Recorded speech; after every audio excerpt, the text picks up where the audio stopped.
Okay guys, what's up guys? Welcome sa Riddles TV. Yan yung viral ngayon na lumabas at kailangan nating bigyan ng reaction video natin guys, ang viral video na yan. Pero bago ang lahat guys, kung bago pa kayo sa channel ko, pakilala ko lang sarili ko na ako si Riddles TV. 14 years more or less bilang security officer, security guard. No? Okay? So marami tayong mga video ginagawa guys para sa tungkol sa mga security guard. Ayan, dalawan yung channel ko, ayan. At pindutin nyo yung playlist. Pag pinindot nyo yung playlist, lalabas to, ayan. At pumunta kayo sa Security Guard Matters, marami tayong mga video regarding sa mga security guard guys, okay? So, ngayong video na to guys, magre-react ako. At siguro marami magagalit sa akin dito. Pero pasensya na kayo, pero kailangan ko sabihin ang aking reaction sa video na to. Marami ding nagalit sa akin sa FB page ko. Marami akong kasagutan ng mga tao kasi hindi nila naintindihan ang ibig kong sabihin sa reaction video ko. Okay?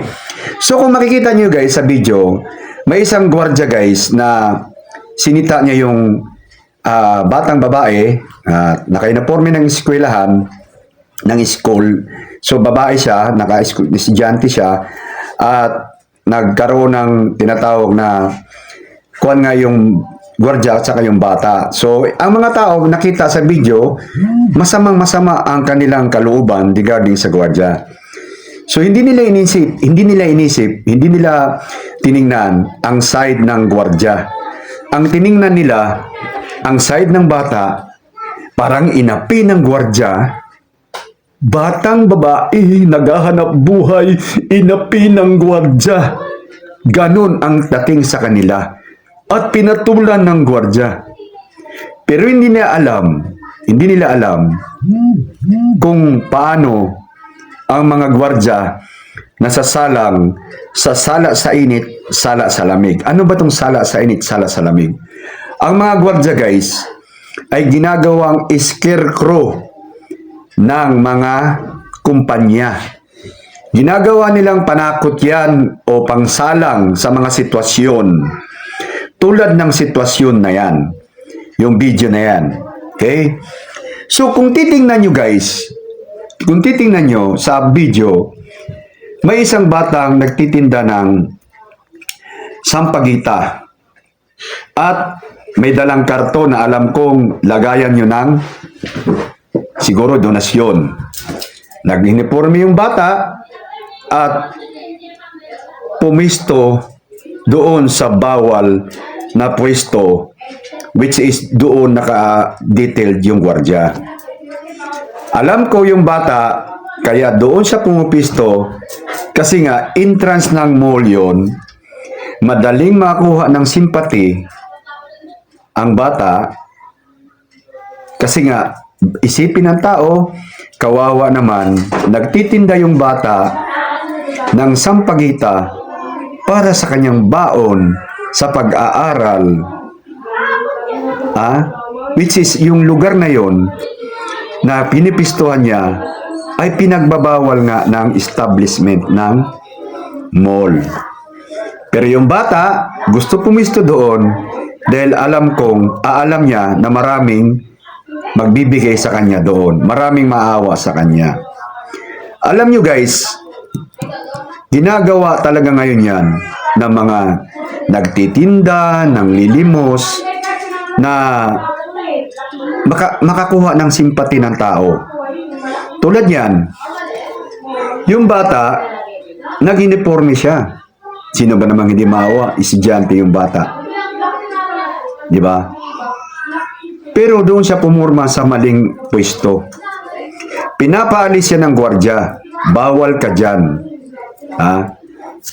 Kung titingnan niyo yung video ng viral na yan, masama ang tingin ng mga tao sa gwardiya. Pero hindi nila iniisip na yung bata na yon ay nagmamatigas doon sa lugar na yon na bawal na mga talaga. So ngayon, ginawa ng gwardiya, pinaalis, hindi umaalis. Nagmamatigas yung bata. For sure, ganun ang nangyari noon. So ngayon, nangyari, siguro naramdaman ng bata na medyo galit na yung gwardya, tumayo yung bata. Ngayon, yung gwardya naman, ginawa niya, parang diskarte niya ba? Call of duty niya, ginawa niya para matakot yung bata at hindi na bumalik dun sa pwesto. Parang sinira niya yung tinda ng bata. Ngayon, instead na matakot yung bata sa reaksyon ng gwardya, lumaban pa yung bata.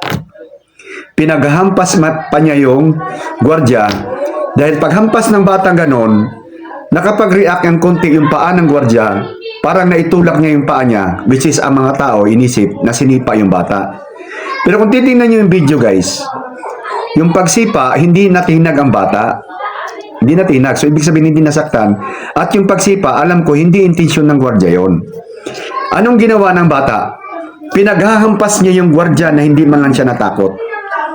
Hindi siya natakot o nagpakita siya ng hindi siya gumalang doon sa gwardya. Ang ginawa niya, parang nagpakita siya ng palaban na kuan, na gesture. Diba? So, ang gwardya ngayon, nakuha ng video sa public. Siyempre, ang mga tao, ang simpati ng mga tao doon sa bata. Kasi nga, bata nga daw yun. Bakit niya pinatulan ng gwardya? Una-una guys, maraming dumidiskarte niyan na nangihingi ng simpati. Iba nga, gumagamit ng batang maliit para manglimos lang. Di ba? Isipin mo, may trabaho ang gwardya. Kiniklear nila yung area na bawal ka magtinda doon. Alam ko, sampagita ang tinitinda ng bata. At alam ko hindi pagtitinda rin kasi may dalang siyang box na kuwan lagayan ng mga parang donation Siguro ilalagay nila sa harap tapos pagtitinda na kuwan. Wala namang problema na gawin ng bata yon. Pero sana sa lugar na wala ka rin masagasaan na naghahanap buhay tulad ng gwardya. Pinaalis sigurado ng gwardya yon, hindi lang umalis yung bata. Kasi inisip ng bata siya. Pag pinatulan siya ng gwardya, sigurado ang gwardya mapasama sa mata ng tao. Nagawa na nga niya. Nagawa na nga ng bata na mapasama ang gwardya. Pero hindi inisip ng mga tao na yung bata ay medyo walang paggalang sa trabaho ng gwardya. Bagkus lumaban pa nga siya. Yung ginawa ng bata, hinampas-hampas niya yung gwardya. May nagsimpati ba sa gwardya? Kung paano niya binastos yung gwardya? Dahil bata siya, di ba? Tama ba? Dahil bata siya. Pero yung trabaho ng gwardya na binastos niya, inisip ba ng mga tao? Kaya maraming nagalit sa akin. Maraming nagalit sa akin, lalo na sa FB page ko. Ang sabi sa akin, paano kung anak mo yun ginanon? Sinagot ko naman yung kuwan. Hindi mangyayari sa mga anak ko yan. Kasi ang mga anak ko, tinuruan ko ng tamang asal. Hindi mangyayari sa mga anak ko na gagawin nila yon. Dahil ang mga anak ko, gumagalang yan sa mga taong nagtatrabaho. Sabi naman nila, baka mayaman ka, kaya ganunan. Hindi po kami mayaman. Bisaya po ako. Bisaya ako. Sa pamilya ko, ako lang nagtatrabaho. Halos wala rin kami makain. Pero yung mga anak ko, nagtitinda yan sa eskwelahan ng pinapasukan nila. Nagtitinda yan mga yan. Pinagbawalan din yan mga yan. Na huwag kayo magtinda, bawal dito. Sinabi ko lang sa mga anak ko, ma'am, ano pa po ano bang oras dapat na pwede magtinda? Para po, kasi lang po mapangdagdag na po sa baon namin. O, binigyan sila ng kuwan. Ginagalang ng mga anak ko kung saan yung bawal. Pero yung bata na yon, porkit iisip niya na bata siya, naka-uniforme siya, maraming tao nakakita sa kanya, nagmatigas yun sigurado, hindi umalis sa pwesto. At sa dami naman ng, excuse me, sa dami na ng pisto na pipistuhan niya, doon talaga sa harap ng mall, at alam naman niyang bawal, may kasama yung bata na lalaki. May kasama yung bata na lalaki. Yung lalaking bata, hindi talaga nagmatigas din doon sa pwesto. Pero yung bata lang na babae na yon, nagmatigas siya. Nagmatigas siya, at yun na nga, nakakuha siya ng simpati ng tao. Guys, kami mga gwardya, naging gwardiya din ako. Kung hindi namin gagawin yung trabaho namin, tinatanggal din kami. Ngayon, yung bata naman, kung pabayaan ng gwardiya doon, well, isip ng bata, kaya ko yung gwardiya. Di ba? Kaya ko yung gwardiya, araw-arawin ko to. Kasi doon ang malaking kita eh. Doon sa pwesto na yan eh. Pwede naman sila magtinda doon sa mga kali na wala nagbabawal ng mga gwardiya. Ba't kailangan doon? Dahil doon, entrance ng mall, mga tao papasok doon, naka-uniforme siya, maawa yung mga tao sa kanya. At may dala siyang box. Pati yung bata na lalaki na dumampot dun sa box niya ay may dala rin. So kung mapabayaan ng gwardiya yon, makita ng management, yari yung gwardiya sa trabaho niya. Di ba? Guys, maaaring maraming magagalit sa akin na bakit hindi ko naisip yung kuha ng bata. Pero ang may mga bata talaga ngayon, kung yung batang babae na yun, guys, kung hindi pa laban na bata yon, doon pa lang sa reaction, pag ganun pa lang sa kayang paninda na sampagita, maaaring matakot na siya, aalis na siya. Pero ano ginawa ng bata? Gumanti pa siya ng palo doon sa gwardiya, pinagpapalo niya. At anong ginawa ng gwardiya? Hindi siya pinatulan, bagkus hinarang na yung kamay ng gwardiya. At tama yung gwardiya, harang ng kamay niya. Paharap sa kanya, hindi pa ganun. Para baka sabihin, tinulak. Gumanon ng gwardiya. Tama yun, kasi patalikod. Kasi kung ganun, para sabihin, sampalin eh. O, ganun o. O, di ba? Ilang beses humampas ang bata sa gwardiya at malalakas na hampas. May simpati ba ang tao na gaano kabastos yung batang babae? Di ba? Open yung comment section ko dyan, guys. Para i-bash nyo ako. Pero yung bata na yon, kung marunong gumalang siya ng taong nagtatrabaho, isang salita pa lang ng gwardiya, for sure aalis na siya. Pero ang ginawa niya, kung imbestigahan nyo, baka sa unang video, may mga unang video lumabas, nagbibingi-bingihan yung bata habang pinapalabas ng gwardiya. Diba? Nagbibingi-bingihan ng bata. Ganun yun. Kasi nga, ang inisip niya, makakuha siya ng simpati sa mga tao sa paligid niya. O, tinan mo, kumuha na siya ngayon ng simpati at tinanggal na rin yung gwardiya. Pero hindi nila inisip na kung paano ngayon naging bastos yung bata sa trabaho ng gwardiya. Dito sa amin, guys, mga squatter area, ang daming batang bastos. Hindi marunong gumalang na matanda. Ngayon, kung patulan mo naman, ikaw pang masama. O saan tayo lugar ngayon? Tulad ng gwardiya na yun, nagtrabaho lang naman siya. Guys, hindi ko kilala yung gwardiya na yun, ha? Hindi ko rin kilala yung bata na yun. At kung imbestigahan nyo yun, kung totoong estudyante ba yung bata na yun? Baka nga hindi estudyante yun, gimmick lang nila na nag-uniforme siya ng estudyante para dagdag awa doon sa bata. At kung estudyante man siya, anong purpose niya na magtinda siya ng sampagita na naka-uniforme? Di ba? Kukuha nga ng simpati. Wala namang problema doon. Okay lang. Pero doon sa lugar na bawal at pinagbawalan ka ng gwardiya, igalang mo yung trabaho ng gwardiya.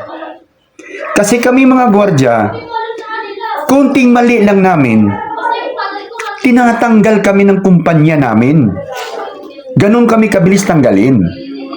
Kaya yung ibang gwardiya, nadidispirado minsan, nakakagawa ng mga bagay-bagay na sariling diskarte na lang.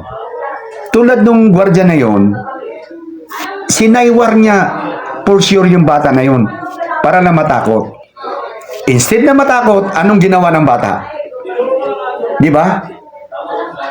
Hinampas niya yung gwardiya. Ngayon, ang sabi ng mga tao, sinipa daw yung bata. Oo, nandun na tayo, na-extend na ng gwardiya yung paa niya. Pero kung makikita nyo, hindi nasaktan yung bata kasi yung paa ng gwardiya, parang naging defense mechanism lang yung kwan kasi nahampas nga siya ganon. Pero hindi niya pinatulan kahit hinampas niya ng maraming beses. Yun guys, ang ibig kong sabihin. Na maraming bata talaga ngayon na medyo bastos din. Nga kayong kung mapatulan, child abuse agad ang dating mo. Walang kaibahan yan sa mag-asawa ng babae at lalaki. Pag ang babae mamugbog ng lalaki at pasa-pasa yung lalaki, anong sasabihin ng tao? Wala yan, ay binugbog na naman ng babae lang naman yan eh. Ganun lang. Walang batas doon. Walang batas doon.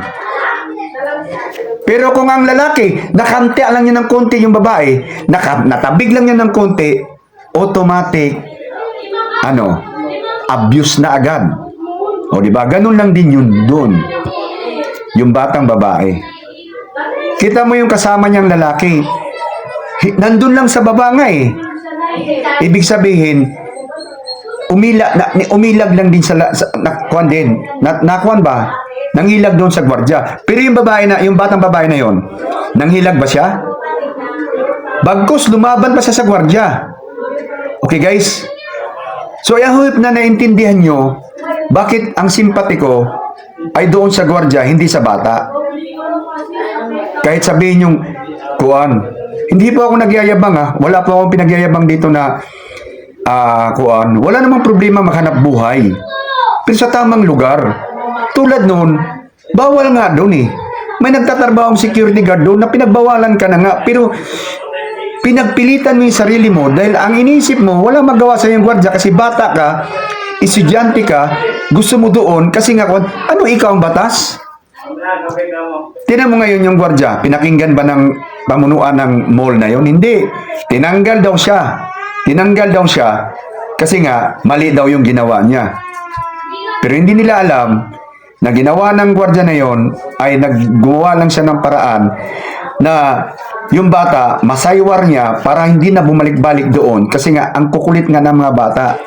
Guys, pansinin nyo ngayon ang mga convenience store. Yung mga convenience store ngayon, pag pumapasok ka, ang dami mga bata doon na makukulit na wala rin magawa yung mga kuro doon.